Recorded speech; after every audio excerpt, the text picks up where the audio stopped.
We haven't invited you for a reason, my mom snapped. Why are you even here? My sister added. Don't tell anyone we are related. I stayed silent. But when the CEO thanked me by name, they knew exactly what they'd done. 3 days later they were calling me in tears, begging to. I wish I could say I was shocked. I wish I could tell you my hands trembled, my lip quivered, my eyes welled up with tears when my own mother said those words to my face. But honestly, it was more like a sigh. That familiar, exhausted kind of sigh you let out when your GPS reroutes you through traffic again and you just accept it. I didn't flinch. I didn't speak. I didn't even roll my eyes. I just stood there in the marble-floored lobby of the Hilton ballroom, holding my name badge, nodding like I had just been told the soup of the day was tomato. My sister, of course, looked stunning. He always does. Perfectly tailored dress, sleek hair, heels that probably cost more than my first year of college textbooks. She had that effortless kind of gloss to her. The kind that screams, my biggest struggle today was deciding between the gold clutch and the silver one. Don't tell anyone we're related, she hissed again, softer this time but with that same venom. I glanced at her for just a second. Long enough to clock the panic in her eyes. The fear that I might go around telling people we used to share a bunk bed and a bathroom growing up.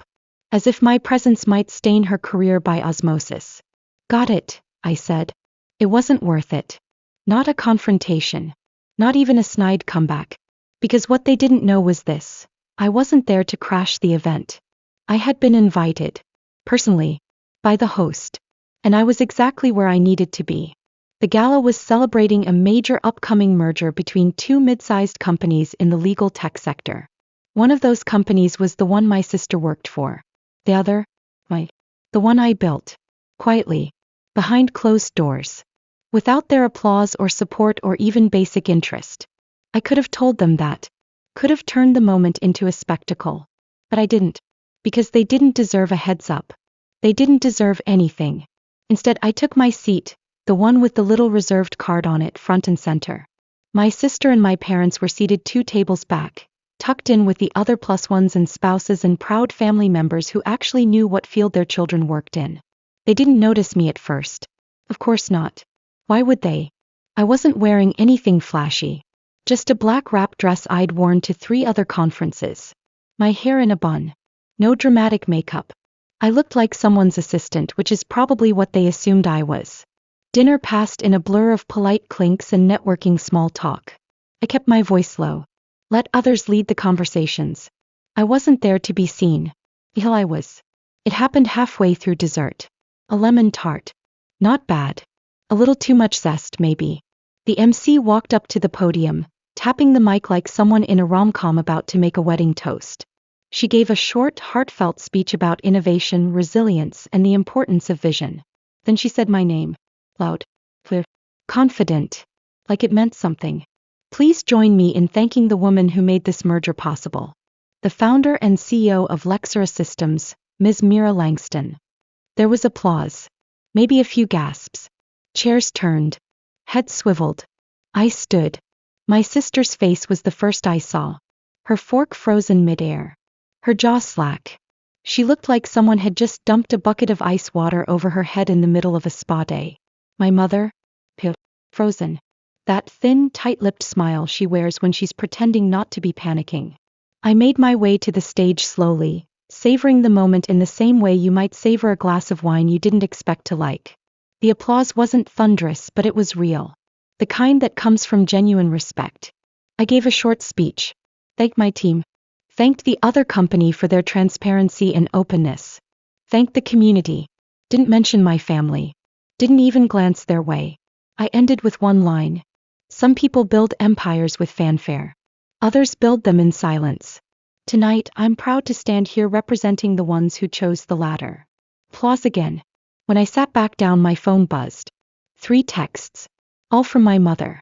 1. We need to talk. 2. Why didn't you tell us? 3. This is important, Mira. I didn't answer. Not because I was angry. Not because I wanted to be cruel. But because they had made it clear. They didn't want to be associated with me.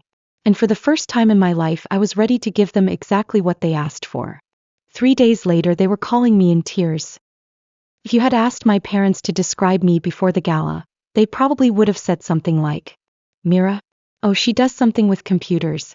Fixes them or something. That was the generous version. Most of the time I was just serious or hard to talk to. I was the quiet one. The one who preferred books over brunch and laptops over small talk. Ava, on the other hand, was charm incarnate. Stylish, magnetic, always the favorite. At family dinners she stole the spotlight. I got asked if I was still driving that little car. They didn't even know what city I lived in half the time. When I got into MIT, my mom blinked and said, "That's the one in Massachusetts, right?" When I graduated, they didn't ask what was next. They just turned the conversation back to Ava's latest audition. I still tried to share back then. Told them when I got promoted. When I helped launch a new platform. When I started my company. My mom once replied, "That's nice. Did you hear Ava got flown to Miami for an influencer retreat?" That was the last update I sent. They never remembered what I did, and if they did, they got it painfully wrong. She does apps for divorce lawyers or something, Ava once told a friend at a wedding. I wasn't. I was building contract automation software used by 3 major law firms. But okay.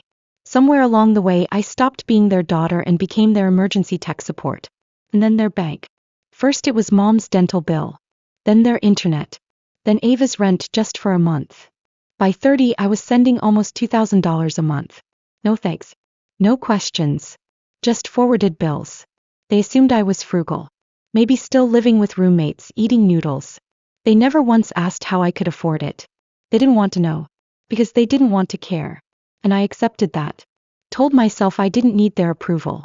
That building Lexer systems, our clients, our growth, was enough. Until the gala. When I walked in and they looked at me like I was a party crasher. "You weren't invited for a reason," my mom said. "Don't tell anyone we're related," Ava added. So I sat. Ate the chicken. Smiled politely. And when the CEO took the stage and thanked me by name, I didn't look back at their table. That night I canceled every payment. Water. Internet. Mortgage. Gone. No notes. No drama. The next morning an internal report landed in my inbox. Ava's department was under review. Performance issues. Leadership concerns. They asked if I had any objections to the proposed restructure. I didn't. I just clicked approve. 3 days later they were calling me in tears, begging me to save them. The first message came the next morning. A text from Ava. No greeting. No emojis. Just, "Did you know I'm being demoted?" I didn't respond right away. Not because I didn't know, but because she didn't even pretend to make it a conversation. An hour later, a second text. "Did you have anything to do with this?" That one made me laugh. Not loudly. Just one of those tight, breathy chuckles you let out when someone walks into the consequences of their own actions and starts looking around for someone to blame. I put my phone on Do Not Disturb. That night she called. Twice. Then again. Then I got a voicemail from our mother. "Mira, this isn't the time to be stubborn. Ava's devastated. You've made your point, but this has gone too far. Call her." I had made my point. Well, life made the point. All I did was stay silent. But silence can be loud, can't it? Deafening even. Especially when you're used to someone cleaning up your messes and suddenly they just stop. By the end of the week, Ava's demotion had become office gossip. Apparently she cried in a meeting. Then snapped at someone during a strategy session. Then took a week off for mental health, which mostly involved posting vague quotes to her Instagram story and waiting for DMs to roll in. I stayed out of it. Completely. I didn't speak to HR. I didn't comment on the reports. I didn't even breathe near the situation. But word travels. And eventually someone at her office put 2 and 2 together. That I was the Mira Lagston. That I ran Lexer Systems. That the company they were now merging with wasn't some faceless tech giant. It was mine. And suddenly every snide thing she'd ever said about her awkward sister, who tinkers with startup stuff, didn't age well. I knew it hit the fan when Ava showed up outside my building. Not the office. My home. It was a Thursday. Late afternoon. I had just gotten back from a meeting and was debating whether I had the energy to cook or just order Thai. The intercom buzzed. "It's Ava. Let me up." I let her in. Curiosity mostly. She came in wearing oversized sunglasses and a trench coat, like she thought the paparazzi might be lurking in the bushes. Nice place, she said, glancing around. Thanks, I said. Tea? God no. Look, I'm not here for small talk. Of course not. She stood awkwardly in the middle of the living room, shifting her weight like she couldn't decide whether to sit or run. They're talking about letting me go, she said finally. I raised my eyebrows. They? The board. The review team. Whoever. You know who. Right. You could stop it, she said. You're the CO. I tilted my head. Qley no. The decision goes through several layers of review. I don't get final say. She narrowed her eyes. But you could influence it. If you wanted to. There was. I looked at her and said nothing. This is your fault, she snapped. You humiliated me. You could have told us who you were. You let us think. You told me not to tell anyone we were related, I interrupted, my voice calm. Remember? She flushed. I didn't mean it like that. It was a stressful night. It was a normal night, I said. Stressful for you maybe. For me. It was Tuesday. Her jaw tightened. I'm your sister. And I was your embarrassment. Silence. Then she said it. The line that broke what little restraint I had left. Don't punish me for how Mom and Dad treated you. I stared at her. Blinked once. Then I stood up. You should go, I said. Mira. This isn't punishment, I said. This is what happens when you build your entire career on pretending you're someone you're not, and everyone finally notices. She left without another word. 2 days later she was fired. The official reason? Poor leadership. Bad judgment. Eroded trust. But I know what they thought. I know what they whispered. That she had family at the top and still couldn't keep her job. That she got there through image, not substance. And for once they weren't wrong. The next knock came on Sunday morning. This time it was both of them. My parents. They stood on my doorstep like a door-to-door tragedy, my mom holding a Tupperware container and my dad with his hands shoved deep into his coat pockets. We brought muffins, my mom said, like that would erase decades. Can we come in? My dad added. I let them in. Because I'm not cruel. But I didn't offer tea. We sat in the living room. Same couch Ava had stood in front of days before. Your sister's hurting, my mom started. She's devastated, my dad added. This whole thing has been hard on all of us. You think I planned this? I said. Didn't you? My mom asked too quickly. I smiled cold. No. I just didn't stop it. There's a difference. They fumbled through pleasantries. Praised the apartment. Commented on how mature I looked. Then came the real ask. We were wondering, my dad said slowly, if you'd consider helping out again. You know, with some of the bills. Until things settle. It's been a hard year, my mom added. Of course it had. You mean resume the payments I was sending for 5 years? I asked. They both looked startled. We didn't realize it had been that long, my mom murmured. Because you never asked, I said. You just sent requests. My dad cleared his throat. We're family, Mira. We support each other. I nodded. Exactly. Which is why I stopped paying when it was clear that only one side was doing the supporting. Silence again. Please, my mom whispered. Ava's lost everything. She needs time. She had time, I said. She had years of me holding everything together behind the scenes while she got all the credit. They didn't argue. Because there was nothing left to say. Eventually they left. Took their muffins with them. And I sat on the couch, still as stone. Not victorious. Not smug. Just done. Really truly done. 3 days later I got a letter from the HR team. Ava had appealed her termination. I signed off on the final report without changing a word. She had written in the notes, please reconsider. I'm Mira Langston's sister. That was the first time she ever claimed me. And it was already too late. I didn't hear from any of them for about a month. Not Ava, not my parents, not even one of those awkward messages asking if I could explain how their health insurance worked again. It was quiet. And it was glorious. In that silence I got more done in 4 weeks than I had in months.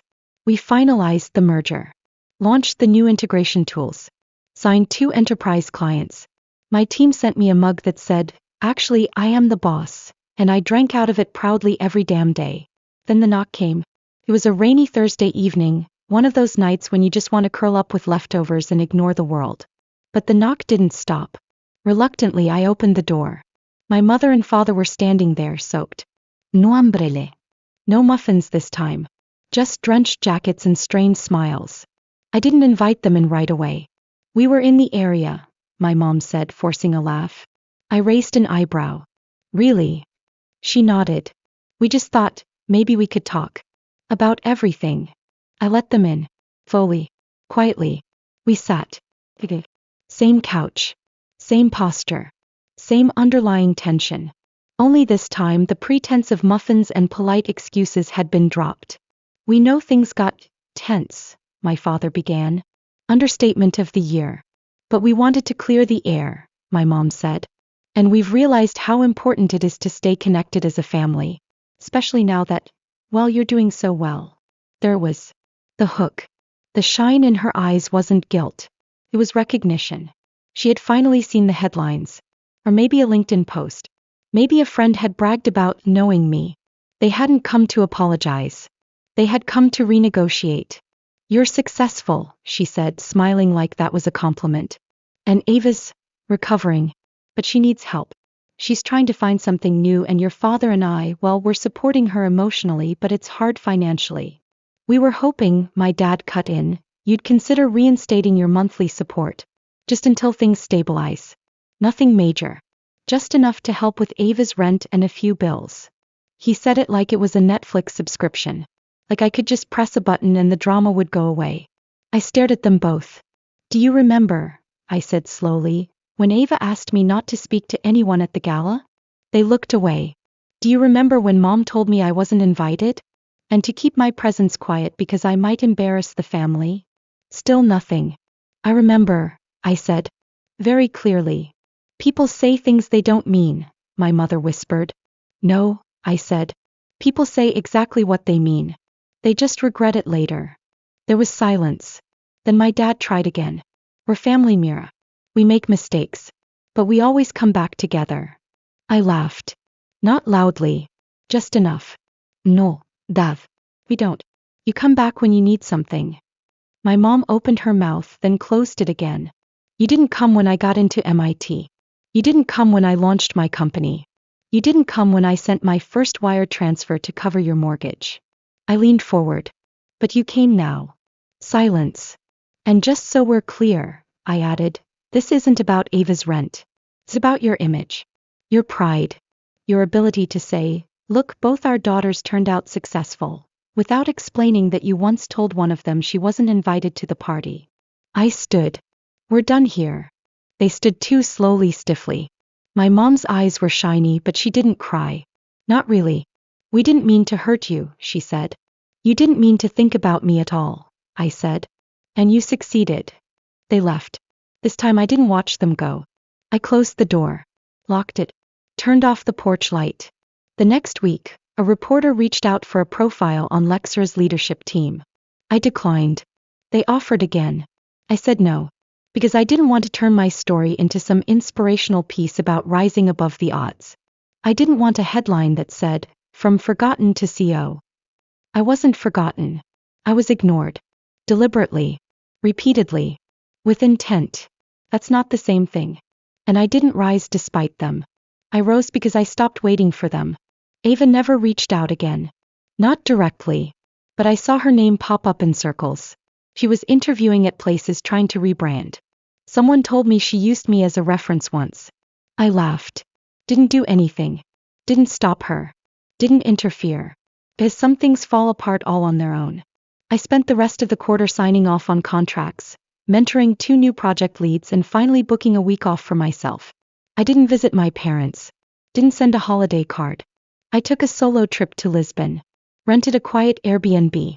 Ate pastries in silence. And for the first time in years, I didn't feel like I had to explain my success to anyone. Or justify my peace. Or prove that I was worth more than a forgotten name on a family photo. I was just Mira Langston. And that was finally enough. I never blocked their numbers. I didn't make a scene. I didn't post anything online. I just stopped showing up because they never really showed up for me. Sometimes walking away isn't dramatic. It's just necessary. But what do you think? Did I make the right choice? Or was I too harsh? Let me know in the comments. And if you want more stories like this, don't forget to subscribe.